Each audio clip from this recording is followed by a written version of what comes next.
नमस्कार दर्शक बंधु आपण को आम चैनल को स्वागत। आज भिडटी समस्त मकर राशि व्यक्ति विशेषों बहुत गुरुत्वपूर्ण रही।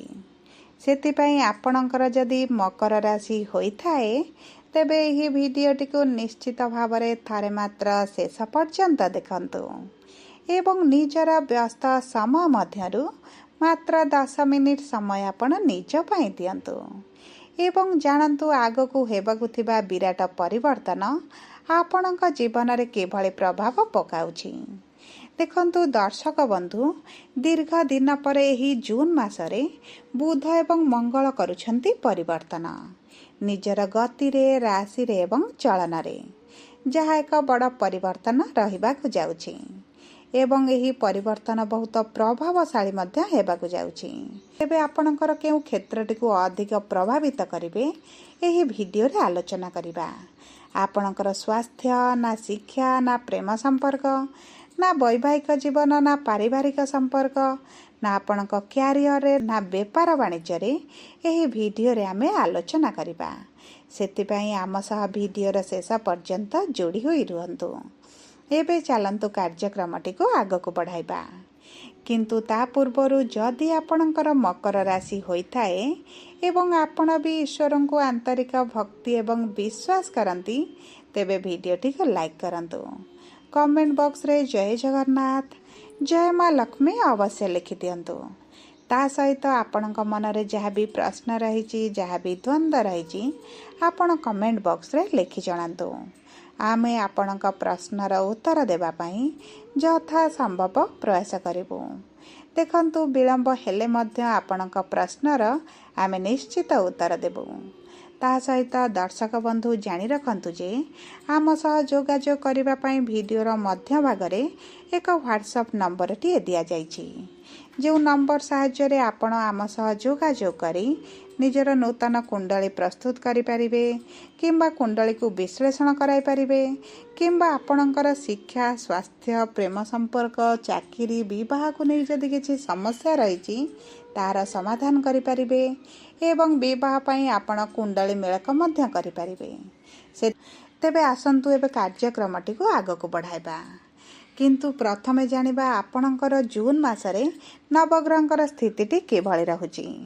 देखंतु आपणकर द्वितीय गृह रे राहु, तृतीय गृह रे शनि, चतुर्थ गृह रे शुक्र, पंचम गृह रे सूर्य एवं बुध, षष्ठ गृह रे गुरु, सप्तम गृह रे मंगल एवं अष्टम गृह रे केतु विराजमान करिसंती, जहा फल रे सेही गृह गुड़िकर सेमानकर प्रभाव अधिक रहिबो। तेबे सर्वप्रथमे जानिबा आपणकर स्वास्थ्यटी किभଳି रहुछि।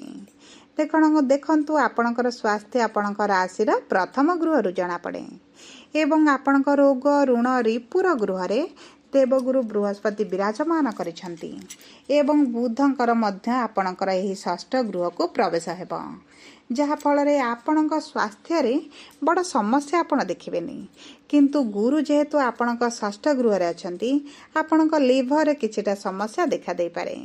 आपणकर मोटापा बढ़ी पारे, चर्बी बढ़िबा कारणरू स्टोमाक रे समस्या, गैस्ट्रिक समस्या, डाइजेशन रे समस्या एही बड़ी छोट छोट समस्या रे आपण सम्मुखीन होई पारंती। ता सहित बुध जेतेबेले आपणकर षष्ठ गृह को आसीबे आपणक दांत रे किछिटा समस्या मध्ये आपण अनुभव करि पारंती किंबा गला रे आपणकर समस्या होई पारे। सेतिपई आपण निज खाद्य पानीय उपरे अधिक दायित्व नियंतु। आपणक स्वास्थ्य पई बहुत भल रहिबो। यदि आमे आपणकर प्रेम संपर्क को देखिबा तेबे प्रेम संपर्क मध्य रे थिबा दूरताटी कमी जिवो। उभयक संपर्क रे निकटतरता बढ़िबो, मधुरता बढ़िबो कारण आपणक प्रेम संपर्क रे गृह रे सूर्य विराजमान अछंती, जहा फल रे आपणक संपर्क रे निकटतरता बढ़िबा सहित बुझा मणाटी भल रहिबो। मान सम्मान मध्य आदान प्रदान हेबो। आपणक साथीक सहित आपण कौनसी एक स्थान को बुलिबा को जाई पारंती, मनोरंजन कार्यक्रम रे जोग देई पारंती, एकत्र समय अतिबाहित करि पारंती। ता सहित आपण को किछि गिफ्ट मध्य मिली पारे। जदि आमे आपणकर शिक्षा को देखिबा तेबे शिक्षा पई बहुत भल समय रहिछि। कारण आपणक राशि स्वामी शनि आपणक तृतीय गृह उच्च स्थिति रे अछंती एवं तृतीय गृह शनि अधिक शुभ फल प्रदान करिथांती। तेणुकरी आपण जदि यही समय मध्य अधिक परिश्रम करती आपणक शिक्षा क्षेत्र में बड़ परिवर्तन आसिब। आपण को आकाश छुआ रिजल्ट मिल आपणक आशा अनुसार अधिक फलप्रद हेबे एवं आपण जदि अधिक परिश्रम करती आपण जेकोसी भी प्रतियोगिता परीक्षा भाग नियंतु, कॉम्पिटिटिव परीक्षा दियंतु, एंट्रांस दियंतु, इंटरव्यू दियंतु, आपण सेथिरे कृतकार्य हेबे। जदि आमे आपणक संतानर जोग को देखिबा तेबे संतानर जोग मध्य भल रही। आपण जदि संतान प्राप्ति पई चेष्टा करंती, डाक्तरक सह परामर्श करंती, आपण को निश्चित संतान सुख प्राप्ति हेबो।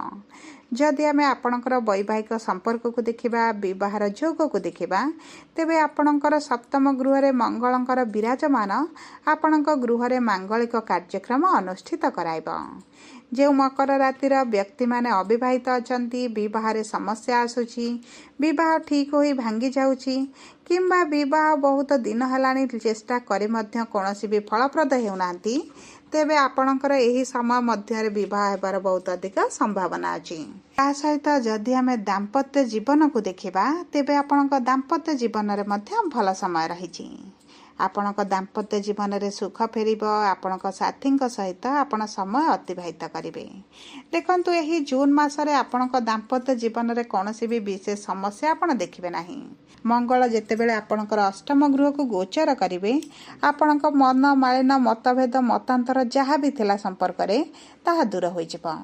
आपणक साथी ठारू आपण किछि गिफ्ट पाई पारंती, प्रेम रोमांस वृद्धि घटी पारे। देखंतु आपणक साथी स्वास्थ्य रे बंध्य भल परिवर्तन आसीबो।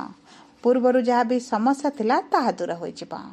आपण जदि किछि बिजनेस करूचंती, विशेष भाव में पार्टनरशिप बिजनेस करूचंती, सेथिरे आपणकर लाभटी बढ़ी जिवो। जिनिस को बुझी विचारी कार्य करिबा पई मध्य मनस्थ करिवे एवं एहा आपणक भाग्य पई मध्य भल रहिबो। आपणक क्यारियर रे बहुत अधिक सहाय्य करिबो।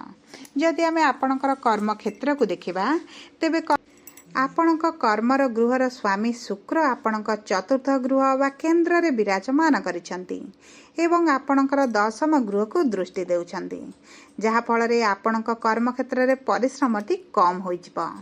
आपण कम परिश्रम रे अधिक लाभवान हेबे। आपणकर कर्म क्षेत्र रे अग्रगति हेतु इनकम टी बढ़ी जिवो। आपणकर मन पसंद स्थान को आपणकर ट्रांसफर हेबार मध्य जोग रहिछि।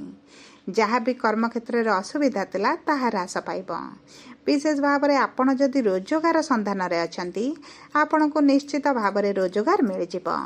आपणकर असंपूर्ण कार्य समाप्त हेबा कारणरू आपणकर इनकम टी बढ़ी जाउछि।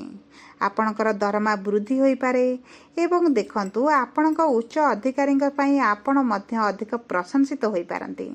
आपणकर कार्य करिवार दक्ष परिचालना को अधिक प्रशंसित करा जिवो, जहाँ आपणक पई बहुत लाभदायक रहिबो। भविष्य रे आपण को अधिक लाभ प्रदान करिबो। जदि आमे व्यवसायी मानक देखिबा तेबे आपणक परिश्रम अनुपात रे धन आमदानी बढ़ी जिवो। आपणकर जो मांदा परिस्थिति चलीची आपणक व्यवसाय रे जेतिकी आशा करूचंती सेतिकी फल मिलु नथिला ताहा आपणकर संपूर्ण भाव रे बदली जिवो। आपणक परिश्रम कम रहिबो, लाभटी आपणकर वृद्धि हेबो। आपणकु आयर नूतन स्रोत मिल जिवो। व्यवसाय को विस्तार करबा पई मध्य आपण चिंता करि पारंती। जदि आमे मोटामोटी भाव में देखिबा एही जून मासरे आपणकु बहुत अधिक शुभ फल प्राप्ति हेबो, किंतु आपणक स्वास्थ्य को आपणकु जगिबाकु पड़िबो। आपणकर अशुभत्व को दूर करबा पई आपण शनिकर बीज मंत्र जप करंतु। आपण चेष्टा करंतु कला कुकुर मानकु किछि खाद्य देबा पई, काउ को किछि खाद्य देबा पई, प्रातः समय सूर्य को जल अर्पण करबा पई एवं हनुमान चालीसा पाठ करबा पई। यह आपणक जीवन रे शुभ परिवर्तन आनिबो। जदि आपणकर मकर राशि होइता वीडियोटी किभଳି लागिला कमेंट बॉक्स रे लिखि जणांतु। जदि प्रथम थर आम चैनल को आसीचंती चैनल को सब्सक्राइब करंतु। पाखरे थिबा बेल आइकन को प्रेस करंतु। जदि आपण आम सह जोगाजोग करबा पई चाहुचंती वीडियो रे दिया जायथिबा व्हाट्सएप नंबर माध्यम रे आम सह जोगाजोग करंतु। धन्यवाद।